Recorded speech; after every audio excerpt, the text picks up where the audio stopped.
Hi, everyone, and welcome to another one of our library virtual events. We are partnering with CTC professor Julie Andrada, and she's got a great program for us today. We're going to be following Professor Andrada on a photo nature walk, and she will be giving us some wonderful information about what you can do when you have a camera and you're on our CTC campus. So I'm going to go ahead and let Professor Andrada take it over. Welcome. Hi, yes. Good morning. Welcome to the photo walk. We kind of have an interesting presentation today. We have a combination of a video and a PowerPoint that I'll be speaking of. We'll be going back and forth during the presentation. So let's get rolling with the video.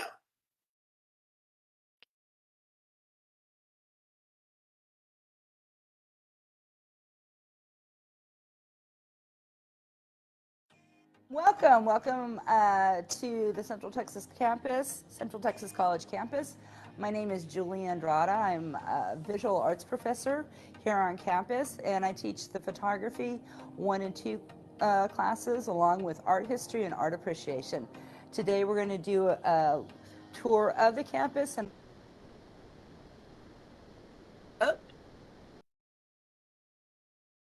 So hang on.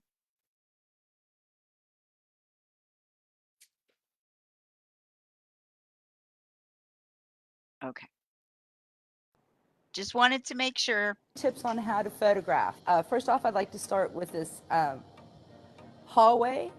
It's got great features. If you notice the repetitive patterns of the arches and the leading lines, this is a really great place to take architectural pictures along with any portraiture work you would like to do. So we're going to get started with that here in a second. One thing, if you're wondering about my camera equipment, because I know a lot of people, photo people, like to know the geeky tech stuff, I shoot a Nikon D810 full frame camera. It gives me nice big files. And today I'm shooting a Nikkor 60mm macro lens. Okay.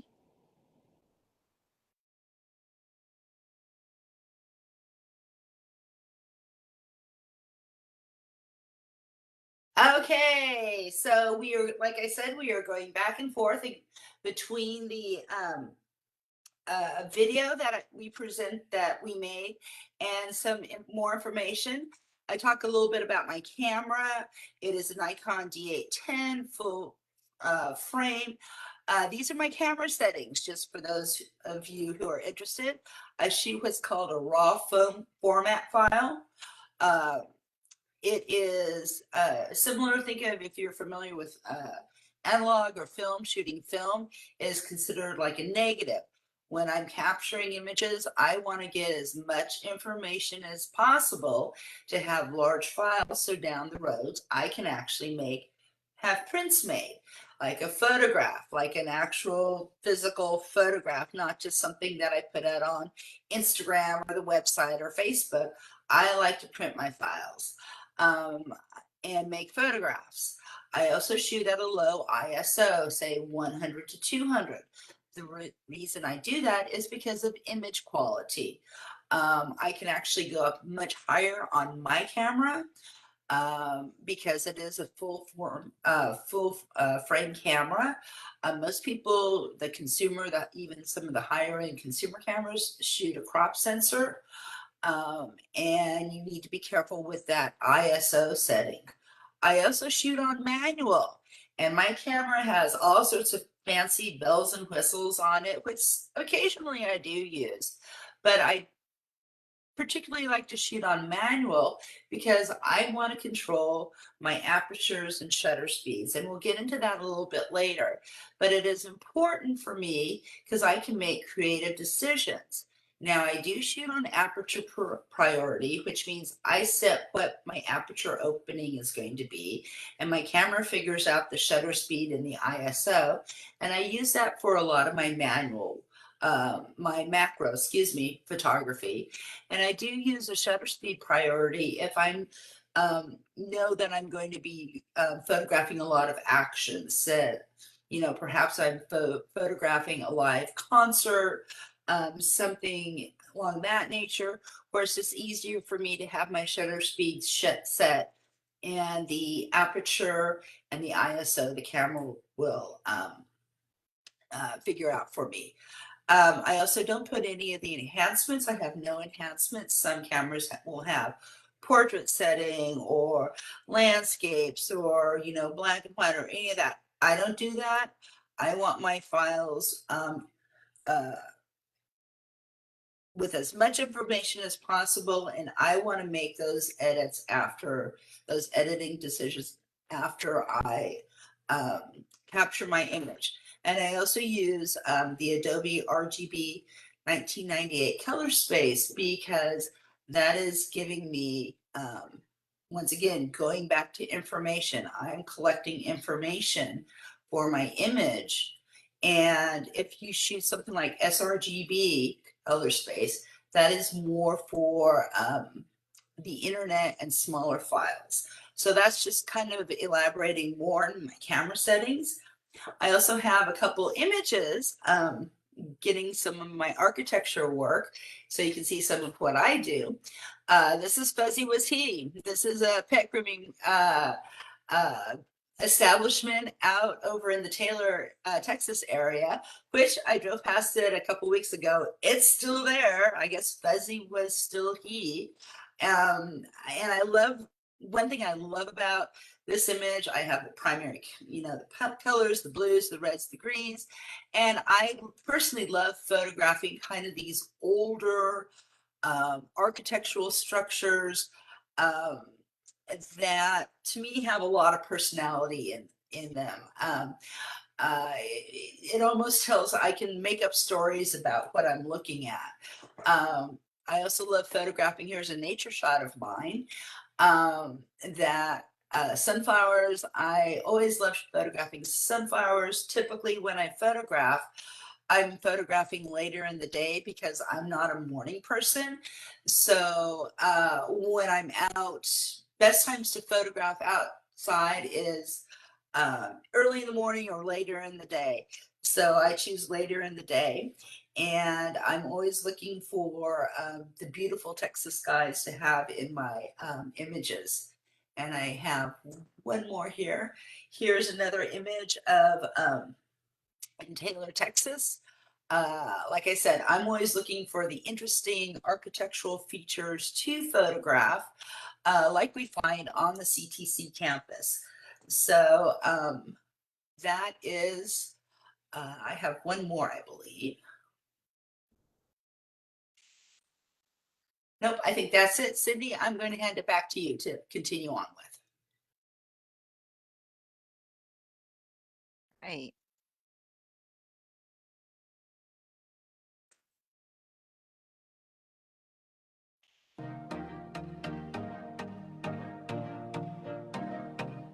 Okay, we're now over here at the Gazebo on campus. This is used for concerts during the day. I love this feature because the color of the roof, I think it's really unique. Today is a really nice, almost perfect day to photograph it because of all the beautiful clouds we have in the sky, which I love the clouds here in Texas. I'm originally from California, and we don't have this type of clouds as much out there as we do here. So whenever they're in the sky, I love to go and photograph. Once we're done with that, we're going to go down, and there's plants around the bottom of the gazebo. We're going to be doing macro, what we call macro photography of the plants, which means we're going to get in really close. And I like to do this type of work because you can have some fun with it. You can get in really close, create some interesting and unique abstract images that don't necessarily read that, oh, this is a leaf or a flower. So that's what we're going to do next. Okay. Okay, let me share my screen here really quick.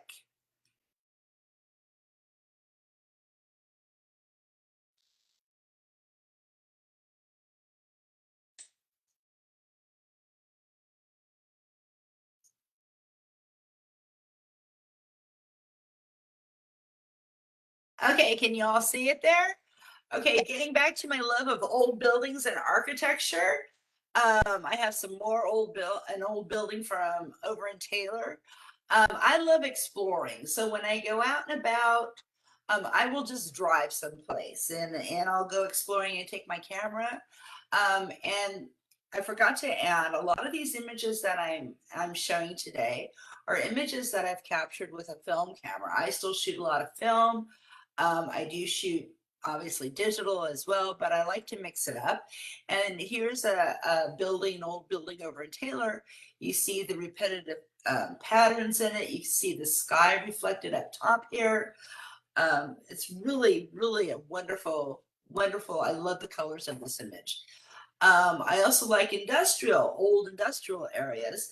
And this is a tribute to a husband-wife team, um, Bella, Byrne and Hilla Becker.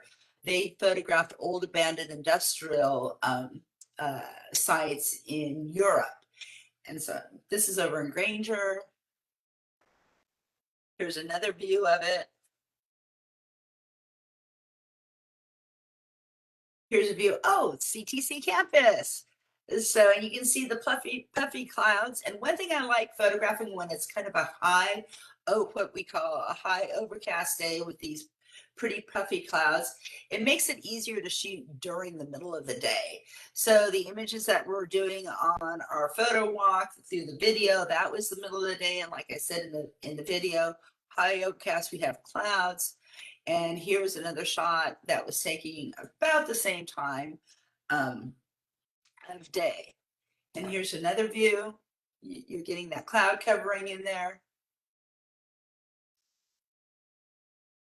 And aperture. Let's talk about aperture for a minute, because it ties into what we call depth of field, which is important and what I use a lot in my macro work, which we'll see coming up here. The aperture is the size of the opening in the lens. Your lens every lens has an aperture, and it's part of what controls the depth of field, and we call it an f-stop. And here's this represented right here. And if you notice down here on the left, we have what's considered like an f1.4. Some of you may have cameras that will open up that wide. And the smaller the number, as I tell my students, the smaller the number, the larger the opening. And what is great about that is that you can really kind of start getting some abstract in your, say, macro meaning up close work that I do. And that kind of creates, with that larger opening, that creates what we call a blurry background, a shallow depth of field. Some people call it bokeh. I don't really like that term because it's tied into a form of Japanese painting, I think is where it came from. But it's actually circles of confusion when you look at light theory. So wider depth of fields are represented by a smaller aperture number. And if you look at the right, you have a smaller opening, which is a larger number, f22. And that's when you can get more focus, more sharpness in your image. So that's a little bit about aperture and depth of field and how that ties in. Now, one thing that's the factors of depth of field, you have your aperture opening, your focal length of your lens. Your lens comes in different, lenses come in different sizes. My camera, I can take my lens off and change them out. I have a longer lens, my macro lens, which is a 105. And I also have a wider angle lens, which is a 60 millimeter, which is actually what I was shooting in the video. Also to your distance from the subject. The farther you are from the subject, the greater depth of field or more focus that you will have in your image. So these are all factors you need to think about if you're really wanting to control your image making and control that image that you're capturing. And here's some examples with aperture. You see on the left, you have a small number, big opening, and only the front cherry is really in focus. And you see the other cherries back here falling out of focus.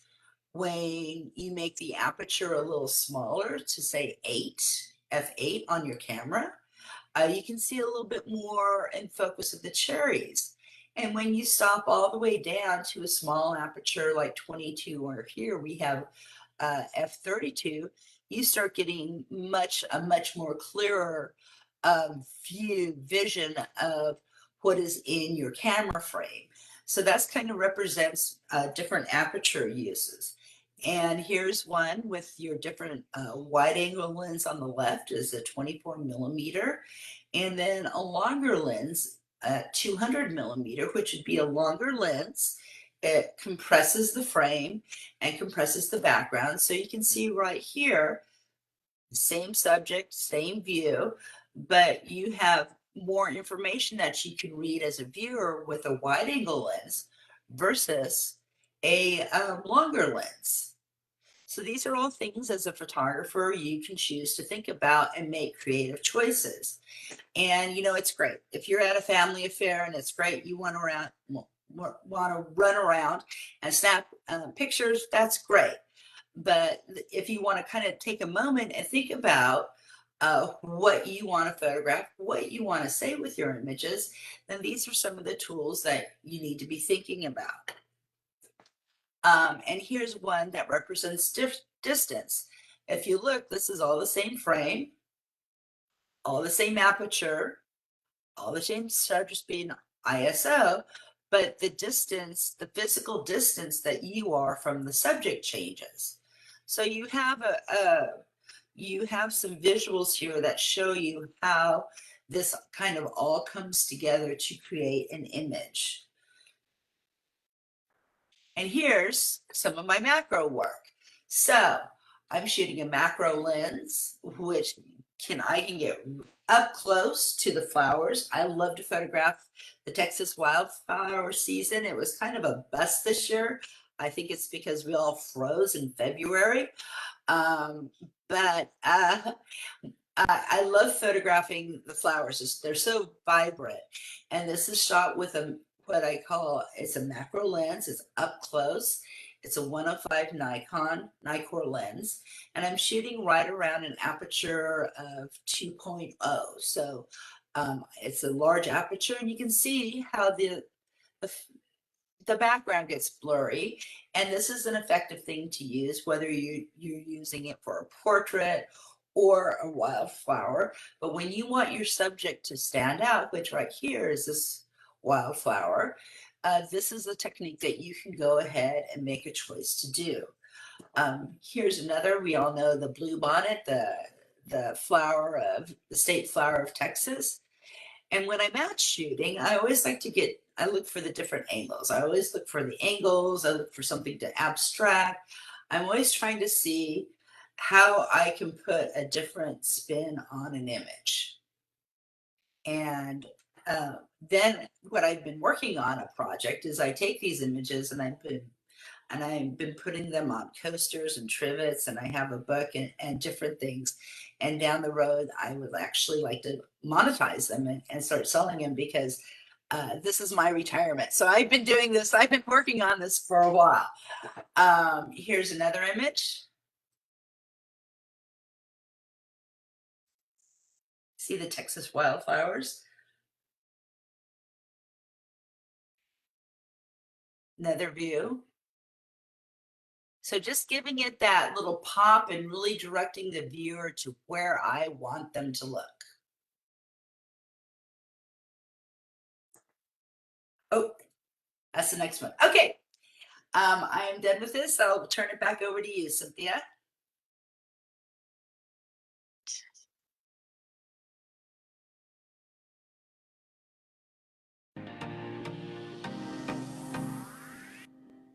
Next, we're going to photograph this beautiful sculpture that sits in the middle of the Central Texas College campus. It was put together by the welding department. I'm not quite sure who on campus designed it, but it's really cool, and I like the fact that it has repetitive shapes and lots of interesting, I think we can get a lot of interesting abstract images from it. So let's go photograph it.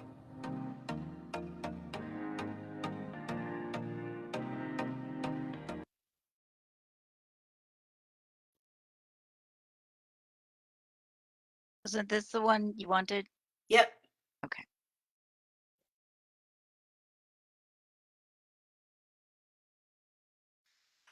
Okay, so a couple things.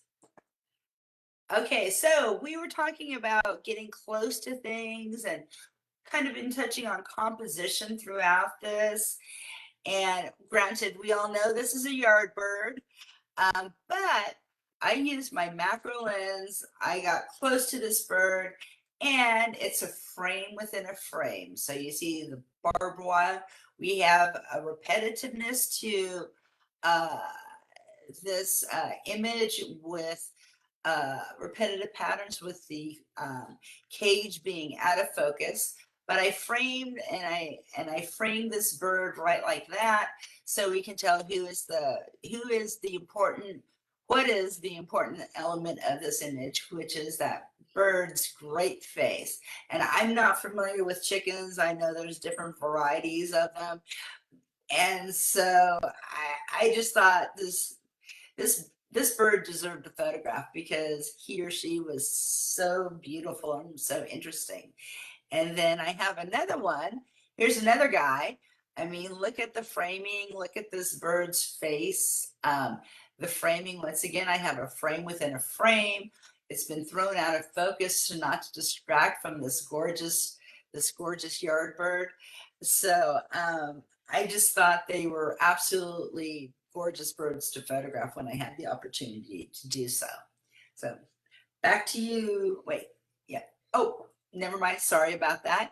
And this little critter, this is a macro shot that I did at out in the sunflowers, and he happened to pop up on my in my camera, which was um, fun to. And I didn't even. I saw him actually saw him after I snapped it.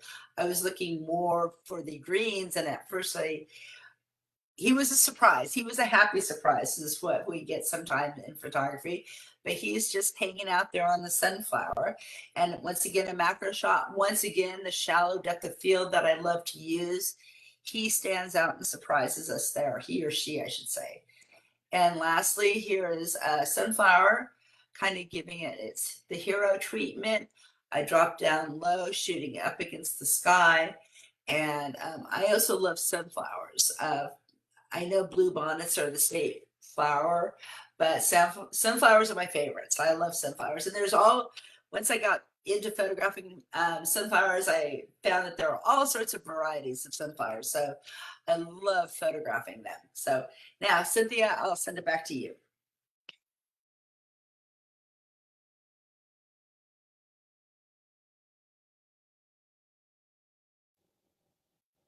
Okay, so we are now down at the duck pond here on the CTC campus.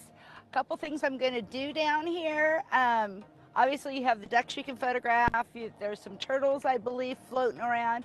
But I'm going to look at there's a water fountain in the middle of the pond here. And I'm going to do one thing if you ever want to do play around with what's called the shutter speed of your camera, which controls the motion. You can go ahead and do that. This is would be a great example. You're going to need a tripod. Anytime you're using a shutter below 1/60th of a second, you should put your camera on a tripod, which is kind of a rule of thumb. There's some ins and outs to that, but it's a good rule of thumb. So right now I have my camera set up. I have it framed, and I'm going to do a shutter speed of 1/500th of a second. So that should give me maybe some almost water droplets on the fountain. So I'm going to go ahead and make that capture. And now I'm going to do one with a slower shutter speed that's going to make the water look almost like a waterfall coming out. So I'm going to make an adjustment. And as I adjust my shutter speed, I need to adjust my aperture. So I'm going to need to what's called close down my aperture. Okay, this has gotten a little hazy feel. Okay. Right.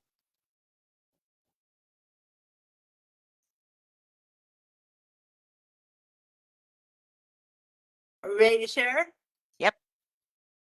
Okay, so talking about apertures and shutter speeds, we're a little early here. So stopping the action and creating motion blur is what we do with the shutter speed. So we have your apertures, which we're talking about. I've shown examples.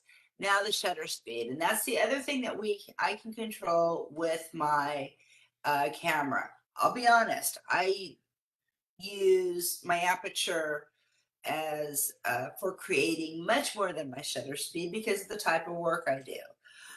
But it's still important. And the shutter speed is it determines the duration of the light exposed on the film or the sensor, and it controls the motion in the image. And here are the full shutter speeds on most cameras.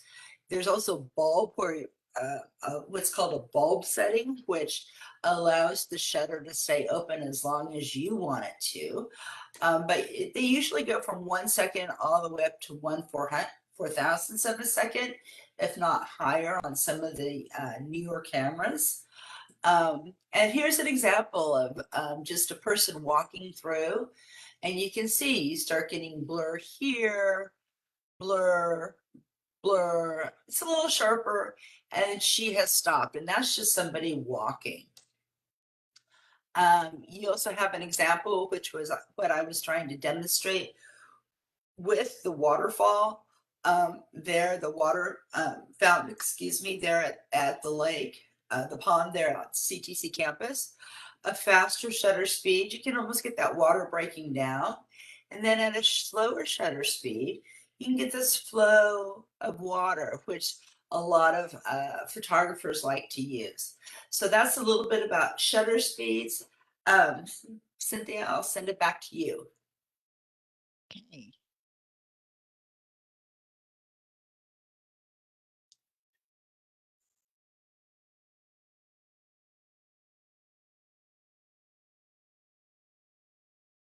To it. I'm going to do one more. I'm at 1/8 of a second for my shutter speed, and it does have a little bit of blurred motion to it, so it's kind of interesting. Lastly, what I'm going to do is I'm going to show how to make a panoramic image. If Okay. Oh, if you could keep going a little bit, Cynthia. you Okay. don't have a wide angle lens. So I'm going to take my camera, and for panoramics, we usually think of a landscape orientation, meaning horizontal. And a lot of people photograph their panoramics that they're going to put together, meaning they're going to photograph more than one image of the scene. They usually shoot it this way, and that's not really the most advantageous thing to do. It's better to shoot it vertically or in portrait. And what you can do when you do that, you get more pieces to put together. So stitching is when you take more than one image and put it together to, you take, 3, 4, 5 images and put it together to make one big image. And when you're doing this, you can adjust the exposure. You need to be mindful of that, but don't adjust your aperture, because if you adjust your aperture as part of this, you're going to change your depth of field. And that will give me 5 images that I can put together as a panoramic. That's all I have for today. So I want to thank you for coming to my talk and look forward to any questions you have. Okay. Okay, so let me do my last part here, the PowerPoint. So let me go share.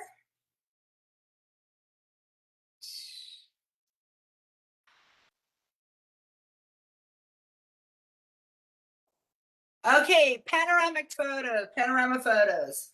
Panoramic. Okay, so I orientate the camera vertically on a tripod.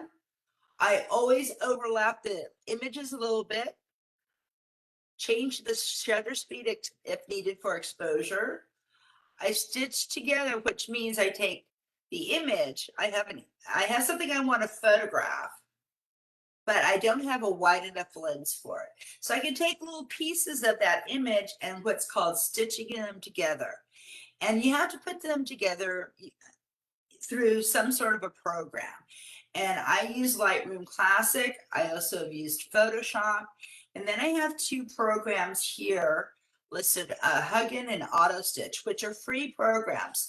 So if you're ever interested in doing this, You can go and find a program and try this for yourself. Here's a couple of the ones I did. I did a barn, and this is actually 6 images I put together because I don't have a really wide angle lens to do this, and I was wanting to get all the details in. Also, too, when you overlap, you need to make sure when you're doing this type of work that your images do overlap. It is important. Um, so there's a seamless stitching that goes on.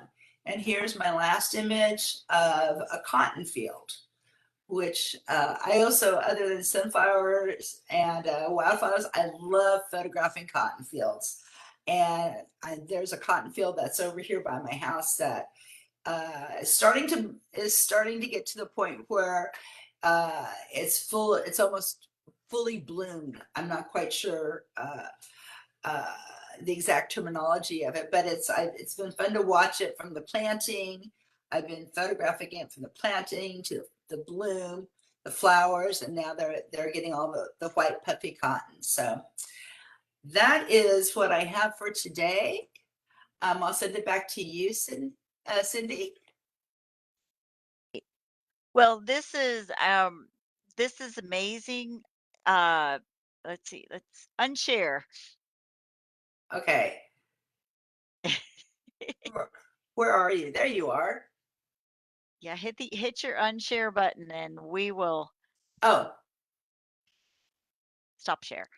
stop share. Got it. There you go. There you go. This has been such amazing information. I know that I'm an amateur photographer and I absolutely love nature. And I have just a little digital camera, and I'm so envious of you with your camera because I have landscape and close up, and Yeah, that's it. macro. Yes. So, you are inspiring, and you encourage that, if you can get out there and do your angles, your lighting, whatever you can control on your camera. It's just been really interesting to see how you've approached nature. Oh, thank 'Cause you. Thank you. Have to isn't na- respect it. yeah, You and have, isn't nature a wonderful subject for it is. photography? It Hmm. is. It is. And you have to respect it, and you have to, it is absolutely beautiful. And one thing I've always found interesting, and I didn't point out, but we talk about we are surrounded by colors, either natural colors, manufactured colors. One thing that I've always found interesting, and I point out from time to time when I remember it with my students, this just popped into my head. But if you look at a flower field, if you look at nature and you look at all the flowers and all the colors, nothing clashes. It all works harmoniously together. Something to think about. Yeah, I agree. I agree. I'm still trying to master red flowers. Yeah, I that's can never photograph a red flower. I actually went out to, okay, so in Georgetown, I'm in Round Rock. In Georgetown, they have the Red Poppy Festival every year. And if you go over to Georgetown, I mean, you will find the red poppies growing, they bloom. And I came across some, and they didn't have the Poppy Festival this year. But the poppies still bloomed, and I drove. I go. I want to photograph these red poppies. So I drove around Georgetown, and you find them literally. The ones I photographed were coming up through cracks in the sidewalk, and I got some really interesting images of them. But that is the red color can be difficult to capture. Well, do we have any questions, Lee? No questions, but we did have comments that they really enjoyed it. They thought the pictures were cool and all the little tricks you shared with them. Oh, well, thank you. Thank you. I appreciate this. This is kind of new for all three of us. And I'd like to thank Cynthia and Lee for their help. And we were just kind of trying to put this together the best that we could through not perhaps the best of circumstances, but I think we did it. I think it was really fun. I had fun doing it. I was nervous too. I always get nervous doing these things. Well, you did great, and thank you. CTC is very, very, very lucky to have such a gifted photographer that teaches classes. So, guys, you can learn all kinds of things. Take some of Professor Andrada's photography classes. I'm still trying to convince her to do them after work hours so that I can get into one of her classes. Maybe, but photo 1 and photo 2, I teach those classes on campus. So um, that's all I have today. All right. Well, thank you so much for visiting with us. And guess what? Next week, we're starting our Hispanic Heritage events. So make sure that you tune in. We've got cooking, we've got two LULAC councils that are going to be talking. We have Little Joe and La Familia. Which is amazing. And we also have an all Spanish event, poetry slam. So a lot going on, and we're just thrilled that you guys tune in to the virtual library events. Thank you again, Thank Professor you for Andrada, having Julie me. Andrada. Yeah, and we will see you guys on campus. You guys have an awesome weekend, Yep. and we will be seeing you bright and early at noon on Monday. So Okay, thank we'll you. see y'all later. And Professor Andrada, don't leave us yet. So Okay. bye, guys. You take us out, Miss Lee.